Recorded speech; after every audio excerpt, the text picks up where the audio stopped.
I followed my wife, who went to a secret party without permission.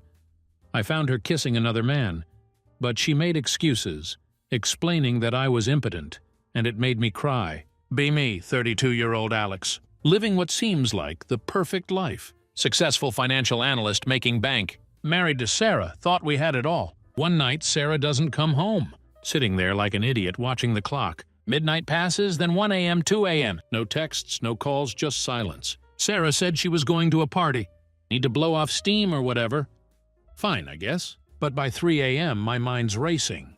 You know that feeling when something's wrong? Yeah, that was me. Told myself she was probably with friends. Maybe had too much to drink. They're looking out for her, right? But my gut says otherwise. Try calling her at 3:45 a.m. Straight to voicemail. Send a text. Sarah, where are you? Left on red. Clock keeps ticking. Minutes feel like hours. Head's playing tricks on me. Flashes of her laughing with some stranger. Images I don't want to believe. Sun creeps through the blinds. Anger hits me like a truck. Not just worried anymore. I'm pissed. She thinks she can stay out all night? Like I don't even exist. Remember how she left? Little black dress, saying she needed a break. Tired of putting up with my issues. Stings, man. By issues, she meant my performance problems. One time, just once, things didn't work in bed. Suddenly I'm the problem. She never let me forget it. Always throwing little jabs. Maybe you're not feeling it. But God forbid we actually talk about it. No, Sarah was above communication. Just put on her fake smile. Go out with friends. Act like nothing's wrong. By 9 a.m., I'm done waiting. Grab my keys and leave. Not gonna sit there like an idiot anymore. Call my buddy Mike. Lives near where the party was. Hey man, did Sarah crash at your place? Long pause on the other end. Nah man, haven't seen her. Thought you guys were together. That's when I knew. No more pretending. Something's going on. By noon, I check her location. She forgot to turn it off. Amateur move. She's not with friends. Not at any after party. She's at some random apartment complex. Other side of town. Hands shaking as I pull up outside. Don't even have a plan. What am I gonna do? Confront her? Call her out? Honestly, I don't know. Anger keeps me going. Feel like I'm on autopilot. Need to know the truth. Finally see her walk out around 12:30. It all comes crashing down. Same black dress, hair messed up, makeup smudged. She looks guilty. No, she looks satisfied. Like someone who just had a night they won't forget. Worst part? She's not alone. Some tall, clean-cut douchebag right behind her, zipping up his jacket like he owns the world. They don't even notice me across the street. Sarah smiles up at him. That same smile she used to give me. He kisses her right there in broad daylight. I freeze. Chest tightens. Part of me wants to storm over. Tear this guy apart. Scream until my throat bleeds. But I don't. Just sit there, gripping the steering wheel so hard my knuckles go white. Watch her get in his car and drive off. Just like that. Go home in a daze. Brain spinning in every direction. Questions, anger, humiliation. All hit me at once. How long has this been going on? Did she think I wouldn't notice? Is this her idea of dealing with our problems? I don't text her. Don't call her. I ghost her. Let her wonder where I am for a change. Evening rolls around. Phone buzzes. Sarah with a flurry of texts. Hey, where are you? Are you okay? Babe, I'm sorry I should have come home last night. Please just talk to me. I don't respond. Sit there staring at her messages, feeling the weight of every lie she told me, every excuse, every half-truth. Every time she made me feel like the broken one. Now she's playing the victim, acting like she just got lost in the moment. Next morning, she shows up at the house, tears pounding on the door, begging me to let her explain. That's when I decide, this isn't going to end quietly. Sarah's at the door. Mascara streaked down her cheeks, looking like she'd spent hours crying. Pounding on it again. Alex, please just open the door. Let me explain. Explain? Is there really anything left to explain? I'm not ready to deal with her. But I'm also done hiding behind walls. Open the door just a crack. Enough to see her standing there. Same black dress she left in. Same one I saw her wearing when she walked out of that guy's apartment. Seeing her like that, all disheveled and pathetic, doesn't make me feel sorry for her. It makes me furious. Explain what? I ask coldly. Step aside to let her in. She flinches at my tone. Walks past me, wiping her eyes. Stands in the living room, wringing her hands like some nervous schoolgirl. But there's no pity left in me. Not after what I saw. Not after that kiss. Alex, it's not what you think, she starts. Voice trembling. I almost laugh at how cliché she sounds. Shut the door behind her. Lean against it. Cross my arms. Wait for her to drop whatever excuse she thinks will fix this. Not what I think, I repeat. Voice low. So you didn't spend the night with some random guy, Sarah? Because I'm pretty sure I watched you leave his apartment this morning. Pretty sure I saw him kiss you right before you got in his car. But please enlighten me. Tell me what I think happened because I'm dying to hear it. She opens her mouth. No words come out at first. Eyes widen in shock. Clearly hadn't expected me to know. Alex, she starts, stepping closer. I was drunk, okay? I wasn't thinking straight, it just happened. I didn't mean for it to go this far. I scoff. Drunk? That's her excuse? You didn't mean for it to go this far? I shoot back. Voice rising. What part didn't you mean, Sarah? The part where you lied to me and said you were out with friends? Or the part where you slept with someone else? I didn't sleep with him, she blurts out. Too quickly. The lie comes so fast it's almost impressive. I laugh, short and bitter. Really? Because I don't believe a fucking word of it. Sarah starts pacing, running her fingers through her hair like she's searching for the right angle. The perfect twist to sell me on. It was a mistake, she mutters, voice breaking. I was just so frustrated with everything. With you. With us. You don't even see how hard this has been for me. And there it was again. Me. My fault. She turned it around, making it about how she was suffering. I can feel my pulse in my temples. Stare at her. Try to process how she has the audacity to make this about her. So this is my fault? I ask. Keep my voice as steady as I can. Because I couldn't fix things between us fast enough? Because I had some issues in bed? Sarah stops pacing. For a moment I think she might actually admit it, but instead she sighs, playing the victim as perfectly as ever. You don't understand, she whispers. I've been trying, Alex. I've been trying to hold it together, but you've been so distant. And it's not just about that. It's everything. You've been pushing me away for months. I can't believe what I'm hearing. Pushing her away. I was the one who sat there night after night, trying to talk to her, trying to figure out what was wrong. She was the one who brushed me off, told me I was too sensitive, or that I was overthinking things. And now she's standing here, blaming me for her screwing around with some guy. You've got to be kidding me, I say through clenched teeth. You think I'm distant? You've been sneaking around, lying to my face, and now you're going to sit here and tell me it's because of something I did?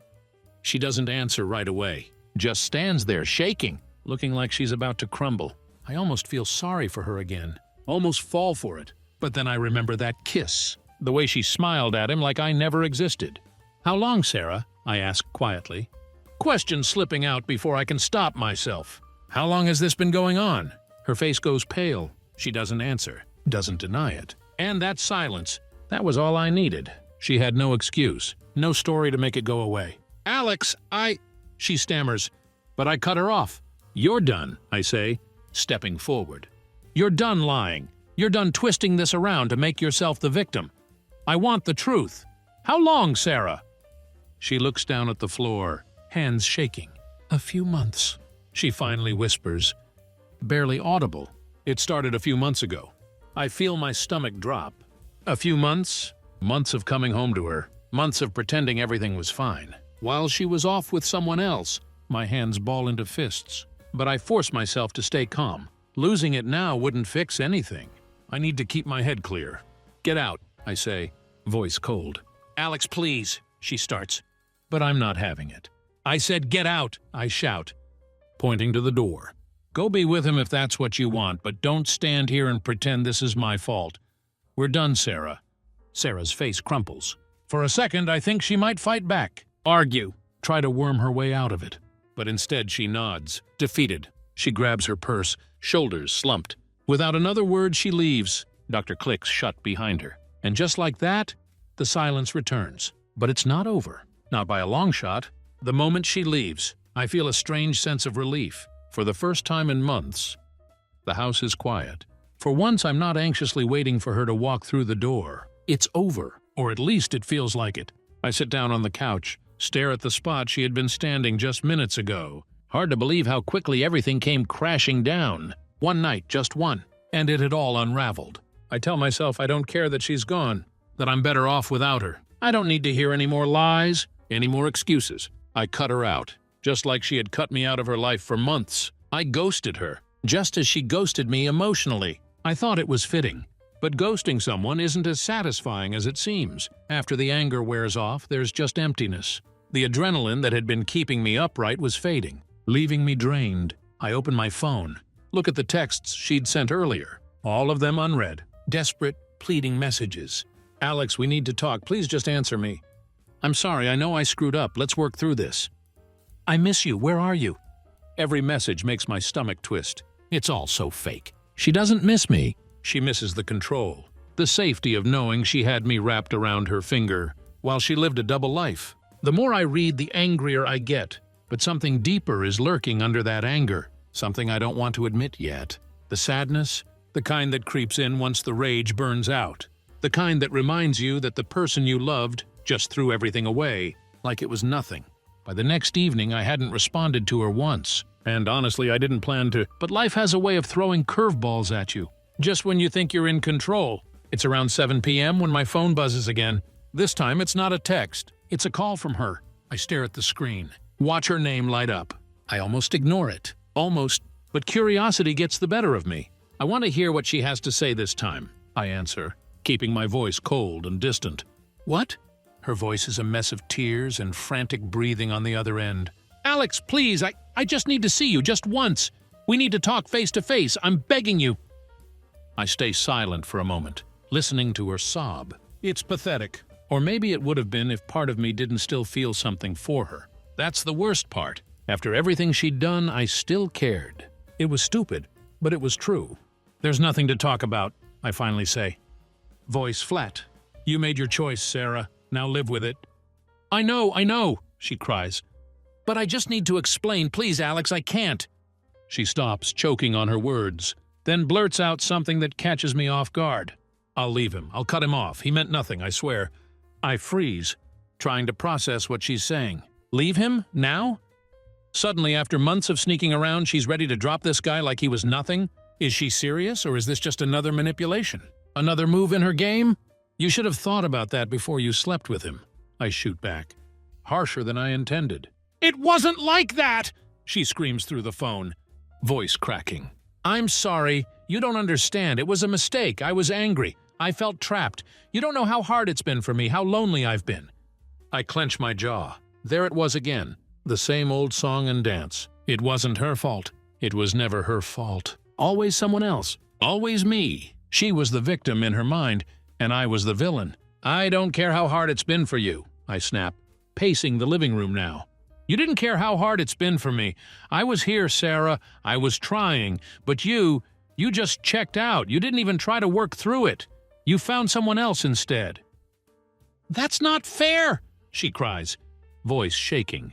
"I didn't plan for it to happen. It wasn't supposed to go this far. It was just, I don't know, I was confused. He was just there. Just there." Like that somehow made it better. My hand tightens around the phone. "So what?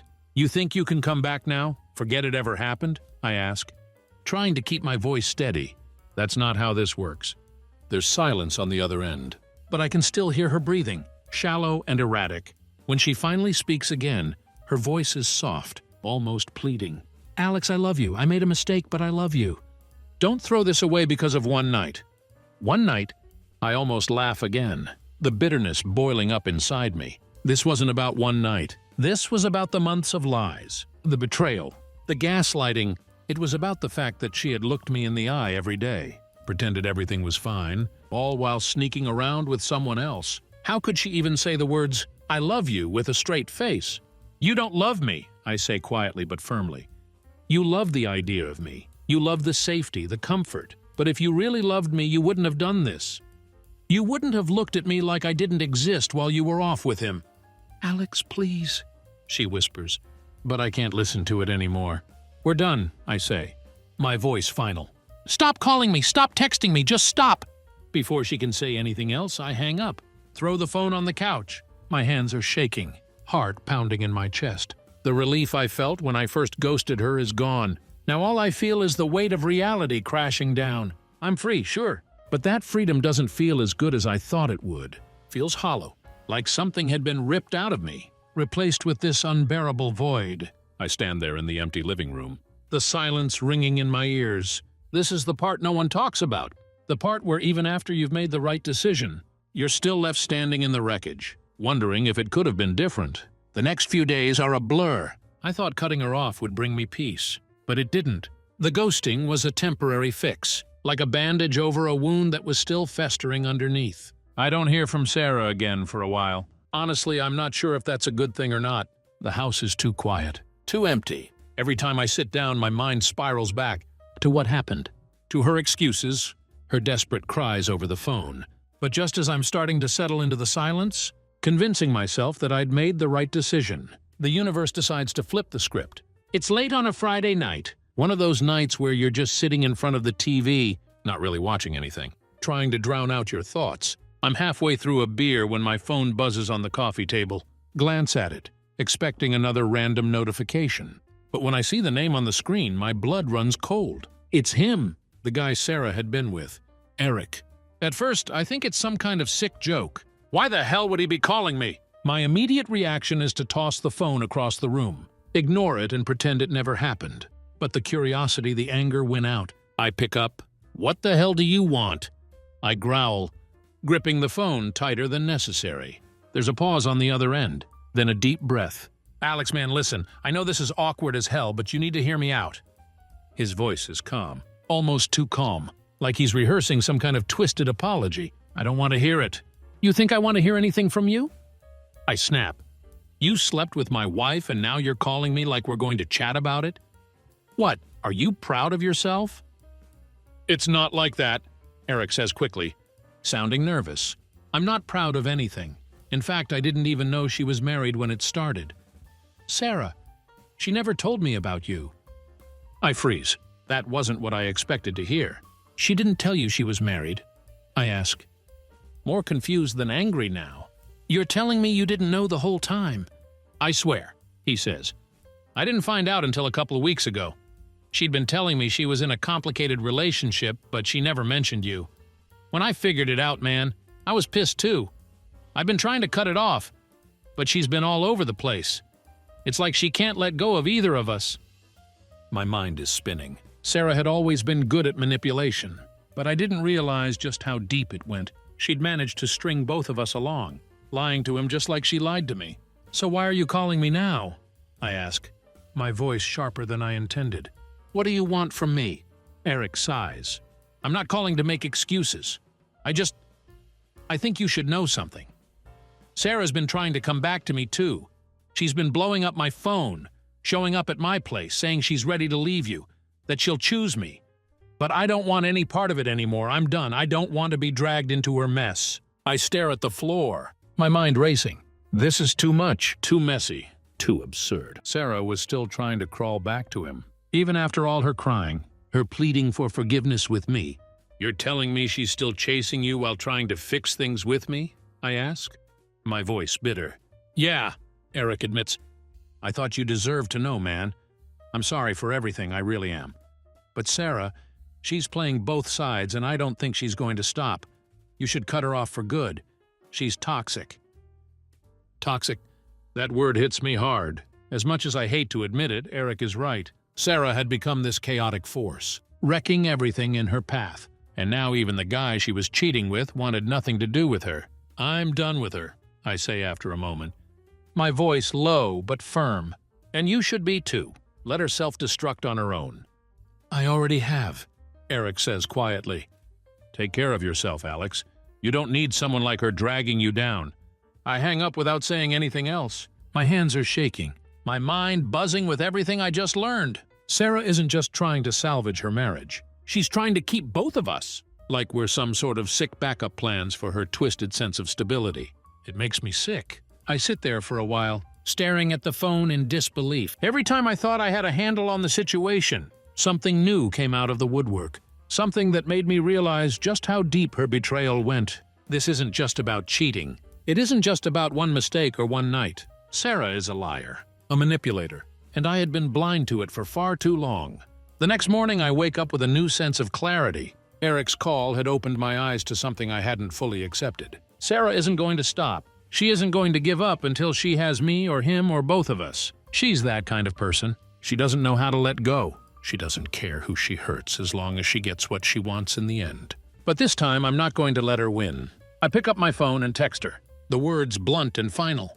"We're done. I'll be contacting a lawyer. Don't come back to the house. I don't want to see you again." No explanation. No room for argument. Just the truth. I hit send, block her number, and lean back, feeling a strange sense of calm wash over me. It's like the weight of the past few months has finally lifted.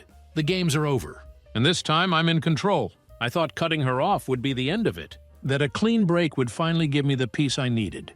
But I underestimated Sarah. She isn't the type to take no for an answer. That night, after I sent her the message, there's a brief moment of silence, like the eye of the storm. For the first time in weeks, I feel calm, thinking the worst is behind me. But I'm wrong. The next day, I come home from work, expecting the house to be as quiet as I'd left it. Instead, the second I open the front door, I hear it. Her voice. Sarah's voice cutting through the silence like a knife. My heart drops. She's inside. I step into the living room, and there she is, sitting on the couch like nothing had changed, like she still belonged there. She hadn't even bothered to knock, apparently using the spare key I forgot to take back. She looks up at me, eyes wide and red-rimmed, tears already starting to well up, as if on cue. The sight of her sitting there, pretending to cry, makes my blood boil. "What the hell are you doing here, Sarah?" I ask, trying to keep my voice calm but failing miserably. She stands up quickly, rushing over to me like she's going to embrace me. "Alex, please!" she sobs, reaching for my arm. "I've been thinking about everything, and I can't lose you.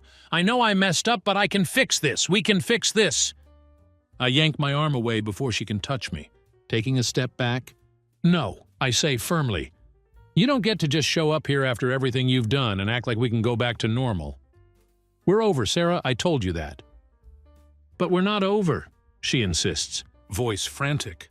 "You're just angry, but I can fix it. I'll cut him off. I'll do whatever it takes. You just need to give me another chance. I love you, Alex. I swear I do."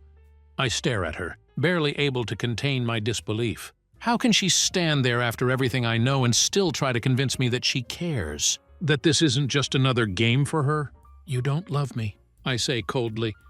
"You love having control. You love knowing that you can have me and him at the same time. But that's not love, Sarah. That's manipulation." She shakes her head violently, tears streaming down her face now. "No, it's not like that. I made a mistake, okay? But it's you I want. It's always been you." I want to scream at her. I want to throw her out of the house right then and there. But instead, I just laugh. A bitter, hollow laugh that comes from a place so deep I don't even recognize it. "Always been me?" I echo, shaking my head. "You've been sleeping with another guy for months, Sarah. You've been lying to me every single day. You don't get to say it's always been me." "It didn't mean anything," she cries, voice desperate. "He didn't mean anything to me. I was confused. I didn't know what I was doing, but now I do. I'm ready to make it work. Please, Alex, just don't throw this away." I clench my fist, trying to keep control. "You threw it away the second you decided to cheat on me," I say, voice tight. "You don't get to come back now just because he doesn't want you either. I know about everything, Sarah. You've been bouncing between us, trying to play both sides. You're not sorry. You're just scared of being alone." Her face twists in shock, as if she hadn't expected me to know. She opens her mouth, probably to deny it. But I don't give her the chance. "Eric called me," I continue, watching her face drain of color. "He told me everything. How you've been showing up at his place, begging him to take you back while telling me you want to fix our marriage. You're not sorry for what you did. You're just sorry you got caught." For a split second, I see something in her eyes. A flicker of guilt, maybe. Or maybe it's just fear. She opens her mouth again. This time slower, her voice barely above a whisper. "Alex, I didn't know how to handle everything. I'm sorry. I'll make it right." "There's nothing to make right," I say, stepping toward the door and holding it open. "You need to leave now. We're done." She stands there for a moment, just staring at me, as if waiting for me to change my mind, as if she still has some kind of power over me. But this time I'm done, truly done. She isn't going to talk her way out of this. Slowly, she wipes her face with the back of her hand, straightens her posture, and gives me this look. This cold, hard stare that makes me realize I'd never really known her at all. The tears stop. The trembling disappears. The remorse vanishes. "Fine," she says, voice cold and venomous. If this is what you want, then fine. But don't act like you're some innocent victim, Alex. You've had your own problems and you know it. You're not exactly a prize. I freeze. There it is. The real Sarah. The one who can't handle being caught.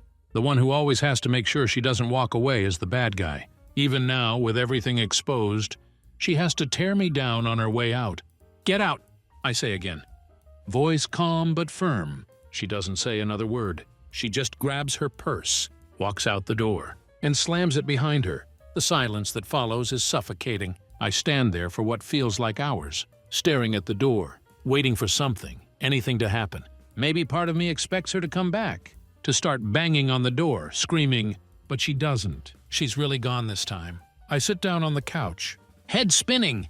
The relief I thought I'd feel isn't there. Instead, I feel empty, like the last piece of the life I thought I had is gone.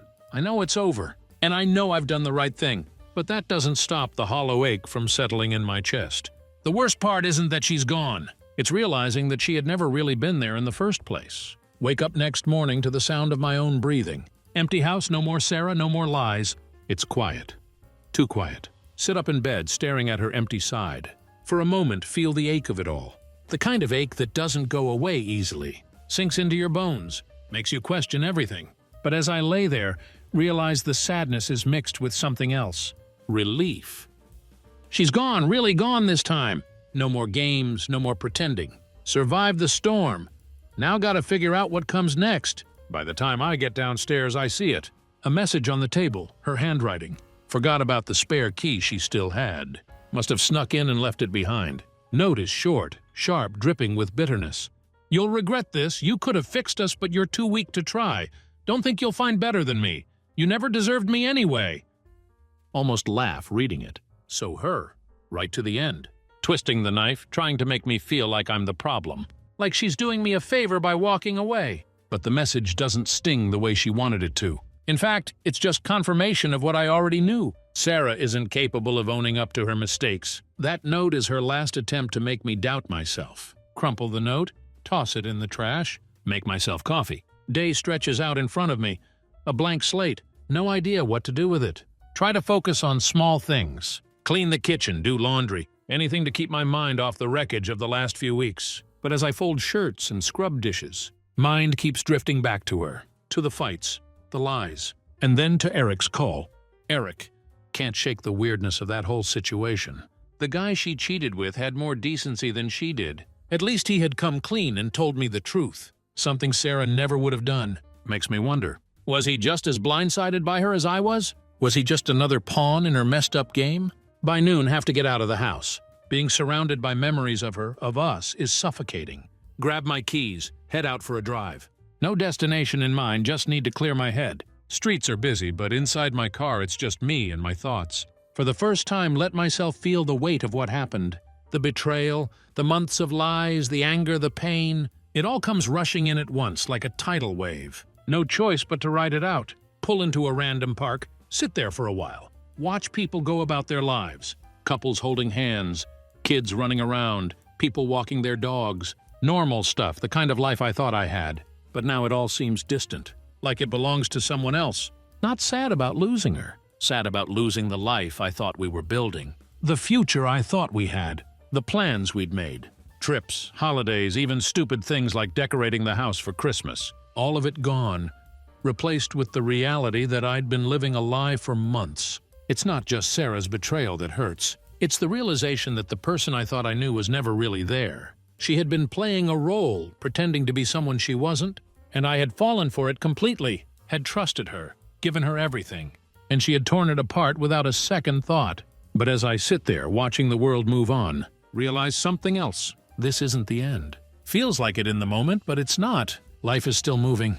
I'm still here, breathing, thinking, hurting. But I'm also free. Free from her lies. Free from the manipulation. And that's something. Start driving again. No real destination in mind. Just letting the road take me where it wants. After a while, find myself pulling into the parking lot of a lawyer's office. Wasn't something I had planned. But I know it's the right step. Inside, greeted by a middle-aged woman. Looks like she's seen 1,000 cases like mine. Doesn't ask too many questions. Just the necessary ones to get the ball rolling. Divorce. Sounds final, but it also sounds like closure, like the end of something toxic. We go over the details, the paperwork, the logistics of splitting everything. Feels clinical, emotionless, but that's probably for the best. The sooner I make it official, the sooner I can move on. By the time I leave the office, sun is starting to set, casting long shadows across the parking lot. Stand there for a moment, taking it all in. This is real, this is happening. I'm officially moving on, and there's no turning back. On the drive home, something shifts in me. The sadness is still there. Sure, but it's not as heavy anymore. There's space for something else now. Hope maybe, or at least the possibility of it. When I get back to the house, open the door, step inside. For the first time in weeks, don't feel like the walls are closing in on me. The house feels different. Empty, yes, but in a way that's full of potential. Don't have to live with her lies anymore. Don't have to carry the weight of her betrayal. This is my space now. Sit down on the couch, feeling the weight of the day lift off my shoulders. It's not going to be easy. None of this is, but for the first time I know I'm going to be okay. Sarah can go live her life, play her games with someone else. But me? I'm done. Done with her, done with the lies, and done letting her control my life. Don't need her anymore. And that realization, that feels like the beginning of something new. Next few days pass in a strange, eerie calm. The kind of calm that feels fragile. Like the quiet just before the sky cracks open with a storm. Filed for divorce, and as far as I'm concerned, Sarah's out of my life for good. She hasn't reached out again. Not a text, not a call, nothing. It's like she's vanished. For a moment, think maybe she's finally accepted it's over. But deep down, I know better. People like Sarah don't disappear quietly. They retreat, regroup, and come back stronger, nastier.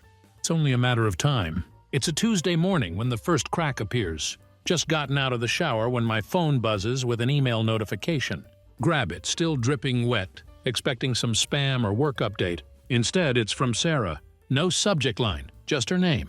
Hesitate for a moment, thumb hovering over the screen, debating whether or not to even open it. But curiosity wins out, and I click. Message is short, just 3 sentences, but the weight of them hits me like a punch to the gut. You want to play the victim. But you're not innocent either. Don't forget what I know about you. If you think this divorce is going to be easy, think again. Stomach churns. What the hell is she talking about? What does she think she knows about me? There's nothing to know, nothing I haven't been open about. But the threat is clear, and it sends a ripple of anxiety through me. Sarah isn't just going to let this end. She's gearing up for a fight. I throw the phone down, mind racing. This is classic Sarah. She can't handle being the one who lost, the one who didn't get to walk away on her own terms. So now she's trying to scare me. Make me think there's some dirty secret she could use to turn things in her favor. But what? What secret? My mind reels, searching for anything she could twist into her advantage. And then I remember, there was something a few years back before all this chaos started. I had lent some money to a friend. It was nothing serious, just a small loan to help him out when he was struggling. But the thing was, I'd never told Sarah about it. Not because I was hiding it, but because I knew how she was about money. Always obsessed with control, always keeping track of every little thing. Didn't want the fight that would have come with it. So I kept it quiet. Now I wonder if she had somehow found out.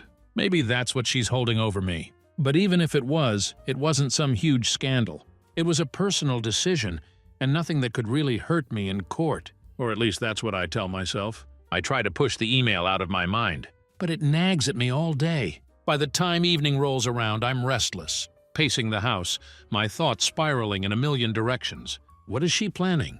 How far is she willing to go to drag me down with her? I need to clear my head, so I decide to call Dave, my best friend and the only person who knows the full story. He answers on the second ring, his voice casual and calm, as if he'd been waiting for my call. "What's up, man? How's the post-Sarah life treating you?" he asks, the humor in his voice trying to lighten the mood. "It was fine until today," I say, rubbing my temples. "She's starting up again. Sent me this weird email threatening that she knows something about me. I don't know what she's talking about, but it's got me on edge." There's a pause on the other end of the line.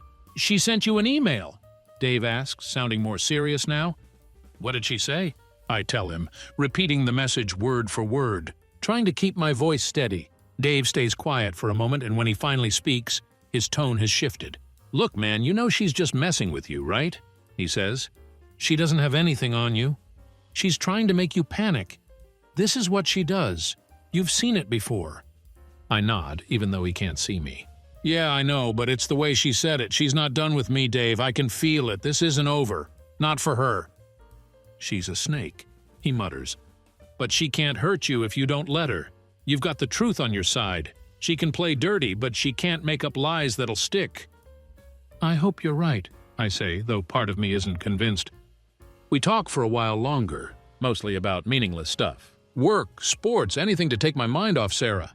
By the time we hang up, I feel a little calmer, but the tension is still there, lurking in the back of my mind.